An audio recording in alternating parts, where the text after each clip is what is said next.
बच्चों, कैसे आप सभी। आई होप आप सभी अच्छे होंगे। तो आज मैं आपको पढ़ाने जा रही हूँ चैप्टर 12 जो यशपाल जी का है, और चैप्टर का नाम है लखनवी अंदाज, जो एक तरह से व्यंग किया गया है समाज के ऊपर। यहाँ पर कुछ जो बात है उसके ऊपर पढ़ लेते हैं। तो यशपाल ने लखनवी अंदाज को व्यंग यह साबित करने के लिए लिखा था कि बिना कथ्य के कहानी नहीं लिखी जा सकती, परंतु एक स्वतंत्र रचना के रूप में इस रचना को पढ़ा जा सकता है। यशपाल उस पतनशील सामंती वर्ग पर कटाक्ष करते हैं।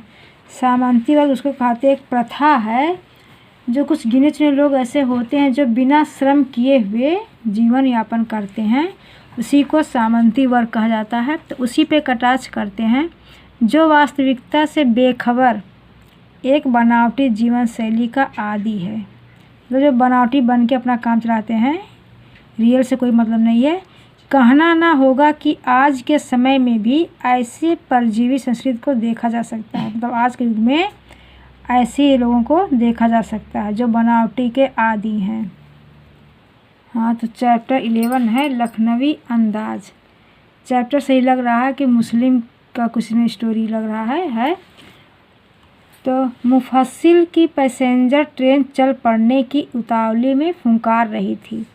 मुफस्सिल कहते हैं कि किसी बड़े नगर के आसपास का जो स्थान है उसको मुफस्सिल कहा जाता है मुस्लिम भाषा में। कि पैसेंजर ट्रेन चल पड़ने की उतावली में फुंकार रही थी, मतलब आवाज़ दे रही थी कि ट्रेन अब चलने वाली है। आराम के सेकंड क्लास में जाने के लिए दाम अधिक लगते हैं, और जो सेकंड क्लास का वो था उसमें ज़्यादा लग रहा था। दूर तो जाना नहीं था, मतलब लेखक को ज़्यादा दूर नहीं जाना था। भीड़ से बचकर एकांत में नई कहानी के संबंध में सोच सकने और खिड़की से प्राकृतिक दृश्य देख सकने के लिए टिकट सेकंड क्लास का ही ले लिया। मतलब लेखक का काम क्या था, कहीं भी जाते हैं तो हमेशा वो कल्पना ही करते रहते हैं नई कहानी को लिखने के लिए। तो ये भी एकांत जगह खोज रहे थे कि जिससे वे अच्छी कहानी के संबंध में सोच सकें और प्राकृतिक दृश्य को देख सकें। ये सोच के सेकंड क्लास का ही टिकट उन्होंने ले लिया। गाड़ी छूट रही थी सेकंड क्लास के एक छोटे डिब्बे में खाली समझकर। उन्होंने सोचा कि डिब्बा एकदम खाली है, ज़रा दौड़कर उसमें चढ़ गए। ये सोचकर चढ़ गए कि ये डिब्बा एकदम खाली होगा तो एकांत में कहानी अच्छे से सोचेंगे।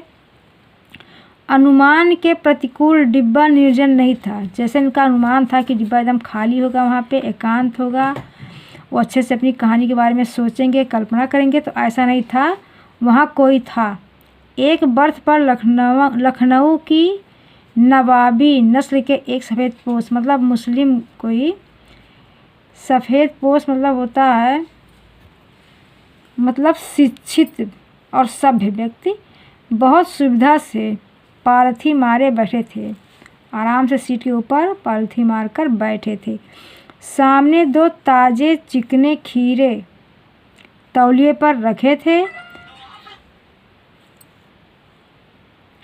डिब्बे में हमारे सहसा कूद जाने से सज्जन की आंखों में एकांत, मतलब वहाँ अकेले थे तो इनके वहाँ जाने से उनका एकांत जो है भंग हो जाता है। चिंतन में इनके विघ्न का असंतोष दिखाई दिया। सोचा हो सकता है यह भी कहानी के लिए सूझ की चिंता में हो। लेखक ने सोचा कि लग रहा है भी कोई कहानी मेरी तरह कोई कहानी सोच रहे होंगे एकांत बैठ के, तो मेरे आने से उनकी चिंता भंग हो गई। तो चिंता में हो या खीरे जैसी अपदार्थ वस्तु का शौक करते देखे जाने के संकोच में हो, या इनका ये शौक हो कि ये खीरा के शौकीन हो, ऐसा लगता है देख के। नवाब साहब ने संगति लिखा है। नवाब साहब ने संगति के लिए उत्साह नहीं दिखाया, मतलब जो इनका साथ मिलने के बाद भी उनको कोई इनमें इंटरेस्ट नहीं दिखाई दिया। हमने भी उनके सामने की बर्थ पर बैठकर आत्मसम्मान में आंखें चुरा ली। इनको भी ये सोचे कि अगर मैं बोलूँगा तो मेरे आत्मसम्मान को ठेस पहुँचेगा, तो इन्होंने भी कुछ बोला नहीं, चुपचाप वहाँ दूसरी सीट पर जाकर बैठ गए। खाली बैठे मतलब खाली बैठे कल्पना करते रहने की पुरानी आदत है। और लेखक की आदत सी है कि हमेशा अपने काल्पनिक में खोए रहते हैं, कल्पना में, कि आगे की जो भी उनकी कहानी होती है उसके बारे में सोचा करते हैं। हालांकि लेखक को जानते हैं कि हमेशा वो बहुत सी चीज़ों का कल्पना करते रहते हैं कहानी लिखने के लिए, तो वैसे ही ये भी थे। नवाब साहब की असुविधा और संकोच के कारण का अनुमान करने लगे कि जो बैठे हैं नवाब साहब, उनके लेखक के यहाँ आने से लग रहा है कुछ असुविधा हो रही है या कुछ बोलने में संकोच कर रहे हैं, ऐसा उनको लगा। संभव है नवाब साहब ने बिल्कुल अकेले यात्रा कर सकने के अनुमान में, इन्होंने सोचा, लेखक ने, कि नवाब साहब ने बिल्कुल अकेले यात्रा करने के बारे में सोचा होगा। किफ़ायत के विचार से मतलब समझदारी से, किफ़ायत में होता है समझदारी से विचार करने के से सेकंड क्लास का टिकट खरीद लिया हो, मतलब समझदारी करके उन्होंने सेकंड क्लास का ही टिकट लिया हो। और अब गंवारा ना हो कि शहर का कोई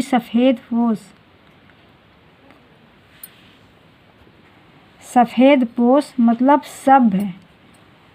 सभ्य व्यक्ति उन्हें मंझले दर्जे में सफ़र करता देखे, मतलब कोई ऐसा सभ्य या शिक्षित व्यक्ति उनको, सफ़ेदपोश मतलब होता है सभ्य या शिक्षित पुरुष, तो उनको ये गवारा नहीं था कि कोई उन्हें सफ़र करते हुए देखे। अकेले सफ़र का वक्त काटने के लिए ही खीरे खरीद लिए होंगे।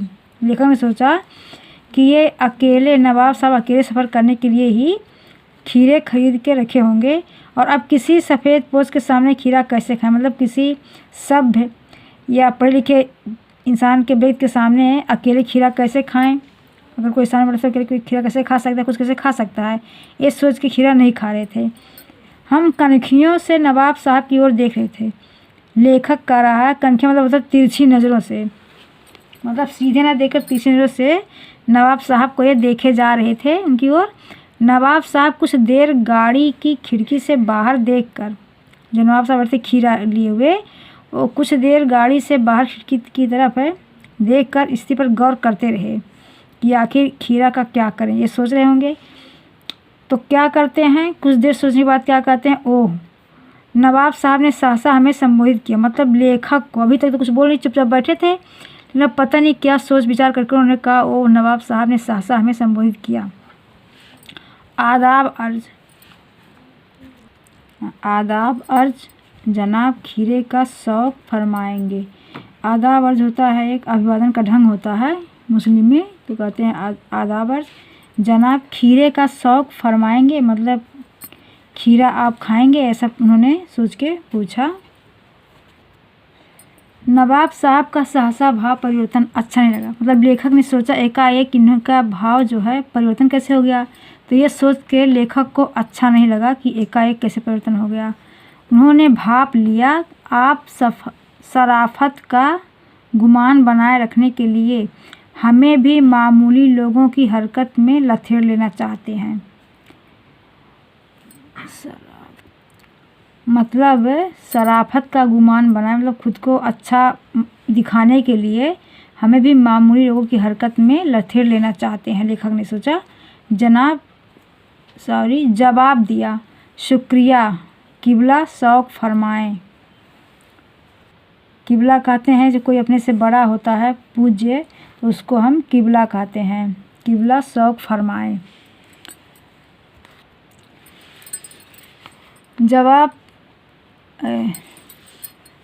बच्चों, नवाब साहब ने फिर एक पल खिड़की से बाहर देखकर गौर किया।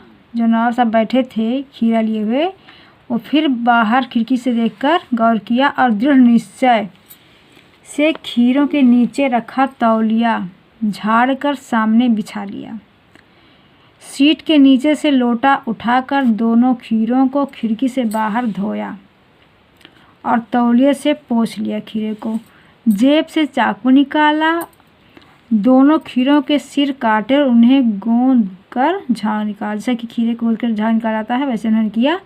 फिर खीरों को बहुत एहतियात से, मतलब बहुत ही सावधानी से छीलकर फाँकों को करीने से तौलिए पर सजाते गए। मतलब फाके को काट काट के उसको सही ढंग से तौलिए पर रखते गए। लखनऊ स्टेशन पर खीरा बेचने वाले खीरे के इस्तेमाल का तरीका जानते हैं। जो खीरा बेचते हैं उनको पता है कि खीरे को कैसे खाया जाता है।